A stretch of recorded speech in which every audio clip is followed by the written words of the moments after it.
welcome to Mobil1 The Grid. Coming up today, we get Fernando Alonso's take on the Canadian Grand Prix, and we count down to the 24 hours of Le Mans.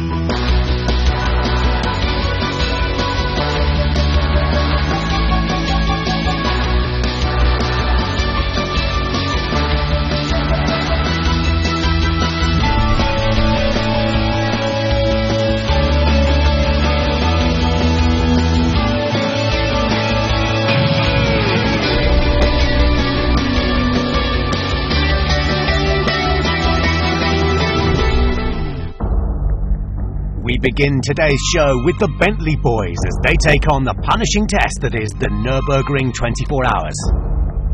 Deep in the Eiffel Forest is the Nürburgring's formidable northern loop, or Nordschleife. Taking on the nearly 16-mile circuit was a mammoth field of 152 cars, amongst them the Bentley boys. Now in their second year racing the Continental GT3, it was the team's maiden visit to Germany's great endurance race, the N24. It's been on the bucket list for me as a driver for a long time, so to come here for Bentley for the first time is really special, and the car's been fantastic. It's just a real challenge. You've got high-speed corners, you've got low-speed corners, you've got bumps, you've got paint on the circuit, you've got different grip levels. It's an iconic place, so it's classed as the ultimate proving ground. And I think there's a fair bit of bragging rights as well between the manufacturers as who's got the fastest car or who's won this race. Sporting the British Racing Green Le Mans winning livery of 2003, the 85 car had two Nordschleife rookies behind the wheel. It's my first Nürburgring 24 hours, and with Bentley especially, it's great. There's a great buzz here. I've never seen anything like it. Every campsite was rammed. There's certainly a good buzz around the track. For a driver, it's the most exhilarating and best track in the world. It's very different. It's a very, very important race. It shows some unique challenges, and I think that's the beauty of the race. I spent most of the lap with my eyes closed, to be honest. A fatal accident on the Nordschleife just weeks before the N24 had seen new safety measures implemented for the top GT classes, restricting speeds in certain areas of the track, which forced teams to tweak the in-car technology. The guys made up a system where you engage the pit lane speed limiters, and there's different places on the track and it's different speeds and different gears, but you still need to look at your speed, you're looking up, and if you're entering the track with a group of cars in front, we might have more power to get up to 250 from 200. So there's a lot of things to do, and lap after lap it can be quite tiring, but it's working at the minute. The Bentley was fast and reliable in free practice, but only managed to qualify 20th on the grid. Guy Smith was set to tackle the first stint and remained upbeat about their chances. Qualifying was okay. We went the wrong way with the setup choice for qualifying. We put that back for the race, so we feel a bit more confident for the race. Just want to try and stay out of trouble, obviously, and get a clean start, and then just let the race settle down. 43rd Nürburgring 24 is Gore at the pole sitter. The BMW gets a great start. 2 hours into the race, Guy Smith had gained a creditable 10 positions, but then disaster struck for the number 85 car. Oh, it's the Bentley off to the left-hand side of the road. There's been contact there. Guy was in a train of traffic. He was in the speed zone, and there was something in front where they were braking, and then somebody's hit him from behind, and it's driven it off the track into the barriers. The car looks fairly damaged from what we can see. Just really frustrating. I mean, the guy's obviously looking now to see if they can fix it. Real shame, because just moving into the top 10, the car was going really well. It's frustrating, but that's the Nordschleife. That's why it's such a challenging race. Bentley Motorsport were not to be defeated and got to work on the car. Within just a few hours, under the watchful eye of team principal Malcolm Wilson, the crew managed to get the number 85 back out on track.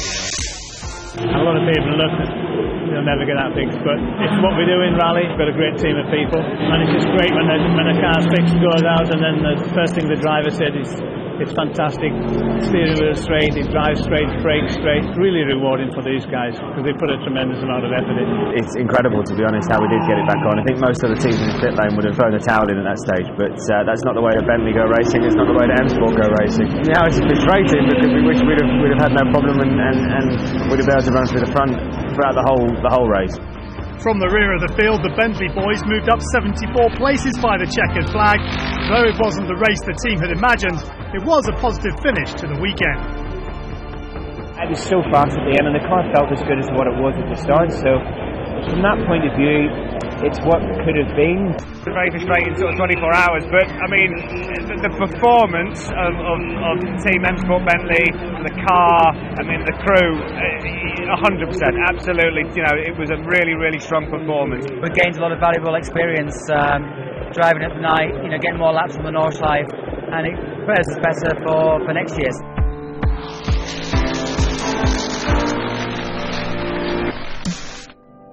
Next up, two-time world champion Fernando Alonso previews round 7 of the F1 World Championship, the Canadian Grand Prix.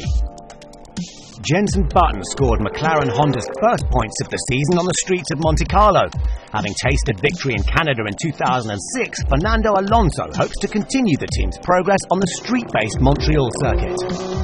The Canadian Grand Prix is a fantastic weekend, not only because the race itself. I think racing in Montreal in a semi-street circuit is making the weekend different because you enjoy the city. We go there a little bit earlier than in Europe just to get used to the time zone, so it helps the weekend in general. The atmosphere in the circuit and outside is very special in Canada. The circuit is quite challenging. You are between two walls all the lap, so there is no room to mistake, and this for the driver is always exciting. Last corner is one of the most special and most famous in the circuit in Canada. Obviously you arrive at very high speed, around 340, with medium low downforce, so that means that the car feels very light and not too much grip. You need to attack very aggressive into the curbs. You need the factor of the speed, you need the braking point, the landing, many things to put in place to have a perfect corner. In fact, we saw many accidents there, many kisses to the wall, and you need to make sure that you are away. The hopes for Canada are to keep improving. I think it could be a good circuit for us in terms of the characteristics that we will have there, and make sure that we have a car that is fast on the straights. We have to find the right balance on the aerodynamic side. If we have that balance, okay, I think we can be competitive.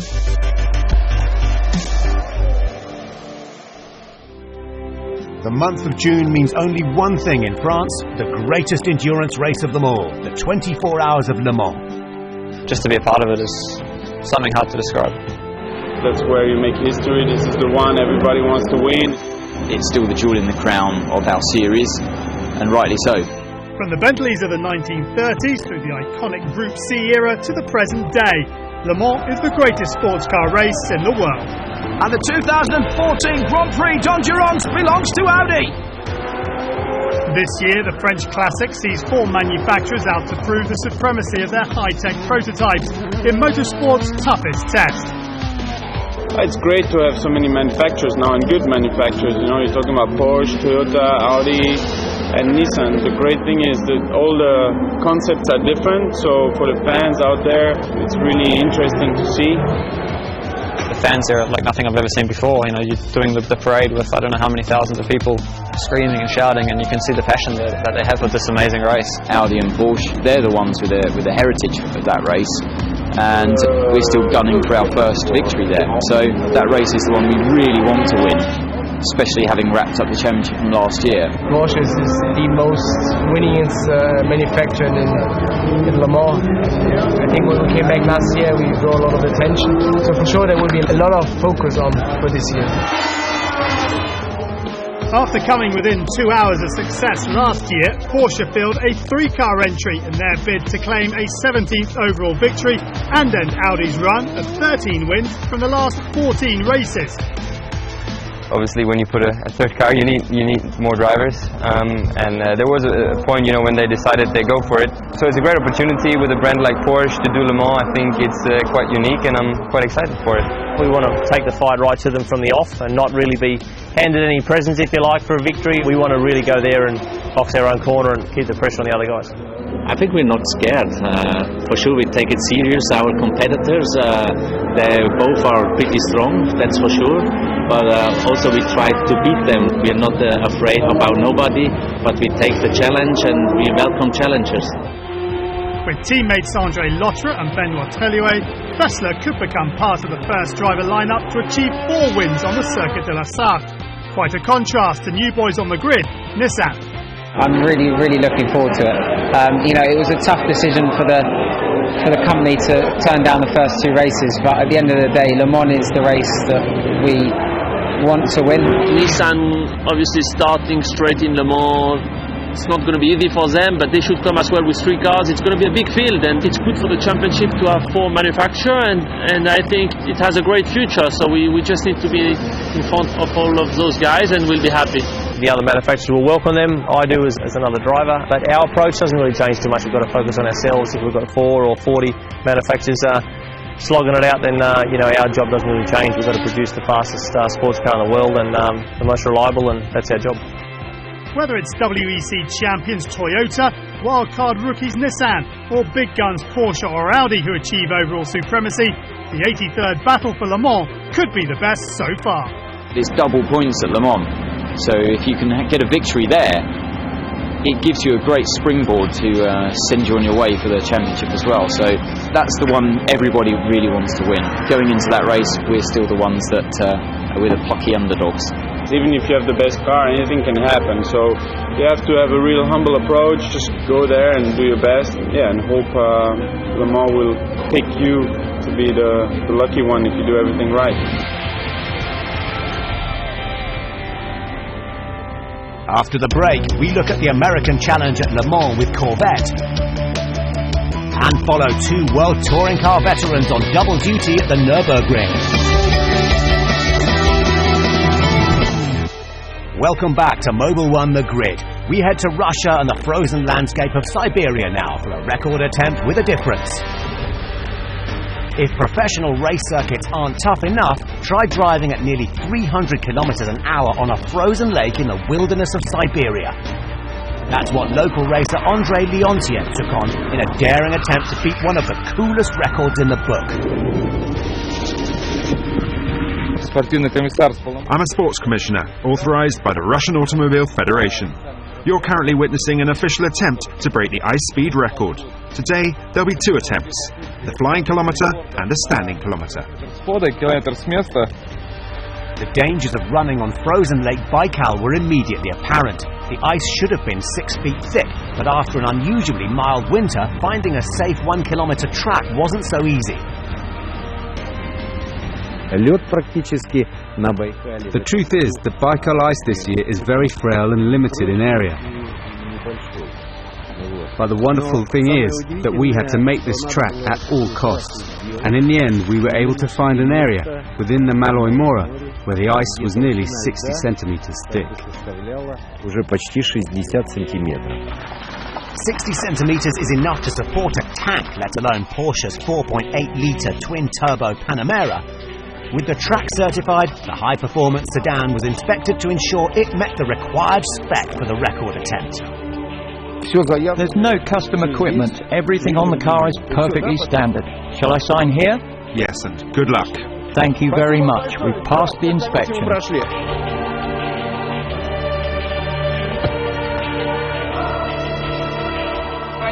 Timing hut, we're starting the qualification run. Stand by, the pilot is ready to go.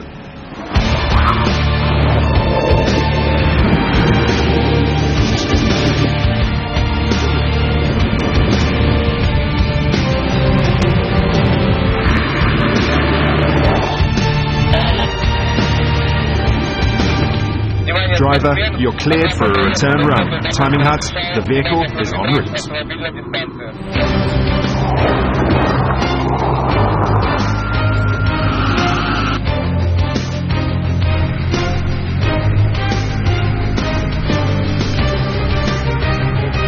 With an average of 285 and a top speed of 294.9 kilometers per hour, a new official speed record had been set on nature's toughest racetrack.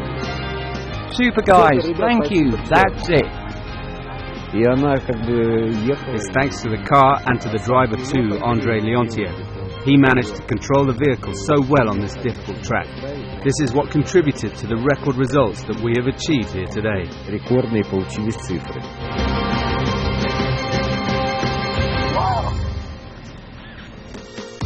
Now back to the Nürburgring, hosting the WTCC as well as endurance racing, and a handful of racers took on the double. Loud music, enthusiastic fans and plenty of racing are on display at the Nürburgring 24 hours. The weekend featured not only the endurance race but the Porsche Carrera Cup and round 4 of the World Touring Car Championship. WTCC veterans Rob Huff and Tom Coronel took on the Nordschleife not only in their touring cars but also in the GT3s in the N24 itself. So far the last 3 days have been the most crazy days. Just trying to organise everything, the drivers' briefings, the team briefings, then obviously we've got to drive the cars, do the setups, work with the engineers. It's really, really difficult for sure. We are racing junkies, we need special lap times and more adrenaline every time because it has to get more and more extreme. The Nürburgring, the Nordschleife, there's nothing as extreme as that. As a race driver, you just need to be here, you just need to drive it. The 25.4-kilometre Nordschleife track may seem an unusual choice for a WTCC round, competing over just 3 laps in each of the 2 races. But both Huff and Coronel were excited to take on the Green Hell in their World Touring cars. When the WTC said we're going to race on the Nordschleife, I said, oh yes, with this car, on this amazing circuit, it's the ultimate thing I think us as touring car drivers we can get. It's like a street circuit, it's the carousel, it's the Flugplatz, it's the long straight with the high speed, more than 175 corners. There's nothing like this. There's no doubt the GT cars are very much more set up for this sort of a track than the touring car, but it only makes the touring cars more interesting. After demanding practice sessions and qualifying rounds for both the touring cars and their respective GT teams, Huff and Coronel were optimistic on race day, with the World Touring Car races first up. Expectations I think are for the 24-hour we should be top 5. It would be very nice to bring 2 trophies home, both categories, but realistically I think it's the GT car have the most chance. We've got a new engine in the car, we didn't make the warm-up this morning, so these first warm-up laps and so on are going to be telling me a lot of information about the car. Kind of just going to go out, wing it, see what happens, try and play it safe and try and pick a few cars off and get up in the points. 3 laps on the Nordschleife. Oh, will they even get there as Mikulits is already in the wall? The World Touring Cars race of Germany was dominated by the Citroëns, with Huff and Coronel having a torrid time, both retiring in race 1. Huff fought back in race 2 to claim valuable championship points, but they'd only get 2 hours rest before the start of the N24, when they'd be back on the starting grid once again. It's going to be crazy, we're starting in 3 batches. Obviously we're in the middle of the first batch, starting 30th on the grid, but it's a long race. I'm going to take no risk at all. Just keep the car rolling for 24 hours, that's the name of this game. A great start for Huff and the Team Premier Mercedes, climbing from 30th on the grid to just outside a top 10 position, which the team would hold through the night. But the same could not be said for Coronel. Unfortunately, the race was over before he took the wheel of the Zakspeed Mercedes. Disaster for Zakspeed. Vittoris is in the wall and Coronel's not even going to get to drive the bends. But much better news for the other driver on double duty. Huffy is driving a blinder. Considering I've been awake for so long and driven so much this weekend, I feel better than I've ever felt when we've done 24-hour races before. So I'm going to go out and do pretty much a double stint to finish the race, which is going to be hard. We've got a really close fight for 10th place with the Nissan at the moment. We'll do our best and see what happens in the end.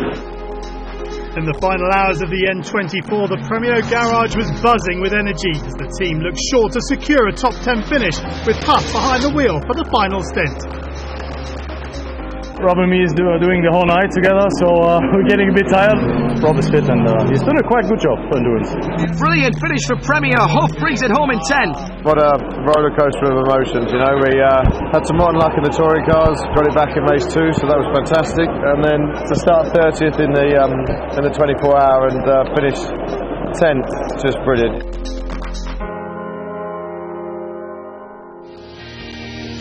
To end today's show, we turn the focus back to Le Mans to hear how America's team plan on conquering the French Classic. Corvette Racing spend their season in the US competing in the United Sportscar Championship, except for June when they cross the Atlantic to the Circuit de la Sarthe. Following the great 4 teams of the 1960s, the Americans invade Europe this year hoping to put a US stamp on the hugely competitive GTE Pro category and claim an 8th Le Mans class victory. From the moment you come down the highway and you make that little downhill right-hand turn and you see those big 3 red spires, It's goosebumps, baby, and it's every year. Representing Corvette at Le Mans is a fantastic feeling. This is American sports car. So many emotions attached to this team and this brand. We really feel that at Le Mans. It's one of probably 3 or 4 races of any category in the world that just means so much to win. I mean, it's one of those races that movies are made about. Anyone that wins there is remembered. Le Mans is like no other race that we do. You know, it's just a fantastic, amazing character, charisma around the race. It's got awesome atmosphere. This race definitely builds throughout the week. You know, it builds with practice. First practice, usually because the track's so bumpy and you're fighting the car a little bit, it doesn't always start out great. So you're kind of building towards the race, and it feels like the race is coming up too quickly, and race morning is chaos. At the start of the race, the national anthem and the flyover and all this stuff builds up, and then once the race starts, it's like a deep breath, and you can kind of just relax and get in the race. When you sit in the car, you're taking the start of the race. It actually quiets down, and now it's simple. You know what you're supposed to do. You don't know the outcome, but you know what you're supposed to do. And that's it. Only racing from now on. That's fantastic. You see the crowd lining the racetrack, all 8.3 miles of it, 2 or 3 deep. And you know that you're at one of the premier sporting events in the world, and you're actually competing and driving in it, and driving for America's #1 sports car, driving for Corvette. It's fantastic. Just that feeling of standing on the podium there at Le Mans and seeing the sea of people out there, and just, I want that feeling again for sure. And I know we have a fast car, so now it's just about making it all happen now. We were second there last year, and we want to just do that one better and get that top step for 2015. And we know we've got the car to do it, we know we've got the team to do it, and we've got the drivers to do it. It's going to be about just getting that little bit of luck and just delivering. We can do it. We're American. We're red, white, and blue. That's our history, and it's our history at Le Mans, and it's now our history around the world. You see, one of the advantages of competing at Le Mans is the fact that it's global. It represents virtually every country on the planet. It's the holy grail of motorsport, and that's what makes it so great. Next time, we'll be trackside at the 83rd Le Mans 24 Hours, and we'll be talking to Honda about their return to F1. Meanwhile, join us on YouTube, Twitter, and at Mobil1thegrid.com, where you can check out one of Formula One's most iconic machines as it takes to the track for the first time since the 70s. We're the home of great motorsport videos online. See you next time.